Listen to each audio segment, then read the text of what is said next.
တော်ပြင်မလားကျွန်တော်မတန်းတယ်မှာကျွန်တော်အခုဒီ match လ20 21 22မှာပေါ့နော်ကျွန်တော်တို့မြန်မာနိုင်ငံမှာကျွန်တော်တို့ကားရောင်းပြပွဲလေးတစ်ခုကျင်းပမှာဖြစ်ရပေါ့နော်အဲ့ဒါလေးကိုပြောပြချင်ပါတယ်အဲ့ဒါကတော့ကျွန်တော်တို့Automotive Association of Myanmar ဆိုတဲ့ AAM ကနေပူးပေါင်းကျင်းပတဲ့ကျွန်တော်တို့ဒီကားပြပွဲလေးပေါ့နော် Automotive Association of Myanmar ဆိုတာကြောင့် AAM ဆိုတာကြောင့်ကျွန်တော်မြန်မာနိုင်ငံမှာကားတွေဘယ်လိုပြောမလဲထုတ်လုပ်တက်ဆင်နေတဲ့ကျွန်တော်တို့အဖွဲ့အစည်းပေါ့နော်အဖွဲ့အစည်းတစ်ခုဖြစ်ပါတယ်ကျွန်တော်ပုံမှန်လုပ်နေကြကားပွဲတွေနဲ့မတူဘဲနဲ့ပေါ့နော်ကျွန်တော်တို့ဒီကျွန်တော် International Standard မီမီပေါ့နော်ကျွန်တော်တို့ကားပွဲအကြီးကိုကျင်းပမှာဖြစ်ပါတယ်ပေါ့ကျွန်တော်ဆိုင်ကန်းနေဆိုရင်လည်းကျွန်တော်တို့ဆိုင်ကန်းကြီးကြီးနဲ့ကျွန်တော်နေရာကြီးကြီးကိုပြသတာဖြစ်ပါတယ်ပေါ့နော်ကျွန်တော်ဆိုင်ကန်းတစ်ခုချင်းစီမှာလည်းဆိုင်ကန်းတွေက launching လုပ်မဲ့ကားတွေရဲ့ activity တွေလည်းရှိမယ်ပေါ့နော်ကျွန်တော်ထားပြောပါတော့ဥပမာဆိုရင်ကျွန်တော်ကား brand တစ်ခုကနေမှ launching လုပ်မဲ့ကားအသစ်ကိုလည်းမိတ်ဆက်မှာဖြစ်တယ်ကျွန်တော်တို့ဒါအခု Diamond sponsor အနေနဲ့ဆိုရင်ကျွန်တော်တို့ဒါ Ford ရဲ့ GD ရဲ့ကျွန်တော် BYD Home G ကနေပြီးတော့အဓိကထားပြီးတော့မှပြသတော့ဖြစ်ပြီးတော့ကျွန်တော်တို့ဒီ Go sponsor အနေနဲ့ကျွန်တော်တို့ဒါအခု Venetia တို့ Jador တို့ပြီးCherry BIC DFSK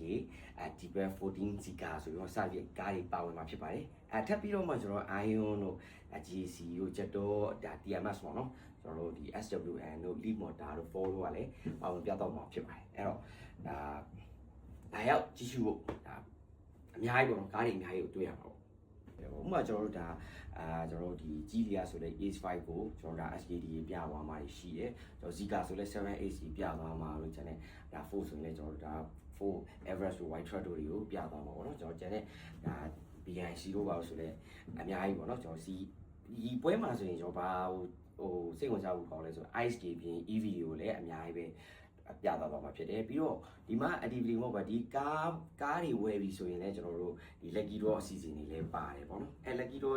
အစီအစဉ်နောက်မှာကျွန်တော်တို့ဒါကားဝယ်သွားပြီဆိုရင်လည်း one shot service နေတော့ banking တွေလိုအပ်တဲ့ဟာတွေဟိုဘယ်လိုပြောမလဲ after sale တွေဘယ်လိုရှိလဲဆိုတာတွေကိုလည်းတနေရာထဲမှာလိုအပ်တာတွေပေါ့နော်တနေရာထဲမှာအကုန်လုံး one stop အနေနဲ့အကုန်လုံးရမှာဖြစ်ပါတယ်အဲ့တော့မိတ်ဆွေတို့အနေနဲ့ကျွန်တော်တို့ဒီ match လ20 21 22 3ရက်မှာအားတွေဆိုရင်ကျွန်တော် YCC မှာရန်ကုန် Convention Center မှာပြသသွားမယ်ကား event လေးကိုလာရောက်ဖို့ဖိတ်ခေါ်ပါတယ်ကျွန်တော်ဒါပွဲမှာလည်းကျွန်တော်တို့ဒါပြောမယ်ဆိုရင်ဒီမှာကျွန်တော် celebrity တွေလည်းအများကြီးတွေ့ရမှာပေါ့နော်ကျွန်တော်လည်းအဲ့ပွဲမှာရှိနေပါမယ်ကျေးဇူးများတင်ပါတယ်